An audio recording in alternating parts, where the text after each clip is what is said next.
కళాకారుల క్షేత్రమైనటువంటి వరంగల్ జిల్లాలో గొప్పగా నిర్మాణం చేసినటువంటి కాళోజీ కళాక్షేత్రం మేము పూర్తి చేస్తే దానికి కళ్ళ లేచి మేము ప్రారంభించకుండా ఉంటే అక్కడ కవులు కళాకారులు ప్రదర్శన చేస్తున్నాం, మాకు 1,50,000 2 లక్షలు ఇవ్వలేకపోతున్నాం, మా ప్రదర్శనలు నిర్వహించుకోవాలని మేము అడుగుతుంటే కళాకారులను కొడతారా? ఈరోజు ఎవరిని కొడతారు నాయన? ఎవరిని కొడతారు, ఎవరు కొడతారు, ఎవరు కొడతారు, ఎవరిని తిడతారు అనేది అతి త్వరలో స్థానిక ఓపికతో ఉండండి.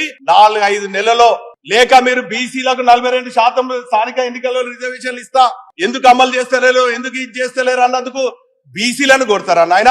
ఎవరిని కొడతారో త్వరలో తెలుసుకుందామని కూడా ఈ సందర్భంగా తెలియజేసుకుంటూ ఇప్పటికైనా జాగ్రత్తగా ఉండి బల్పు మాటలకు స్వస్తి పలికి జాగ్రత్తగా ప్రజల మధ్యలో ఉండి ప్రజలు మెప్పు పొందే విధంగా మీ కార్యక్రమాలు ఉండాలి తప్ప ఇటువంటి దగుల్బాజీ మాటలు, దౌర్భాగ్య మాటలు, ప్రజలు మోసగించే మాటలు చెప్తే మాత్రము ప్రజలు ఊరుకోరుగాక ఊరుకోరని సందర్భంగా తెలియజేసుకుంటూ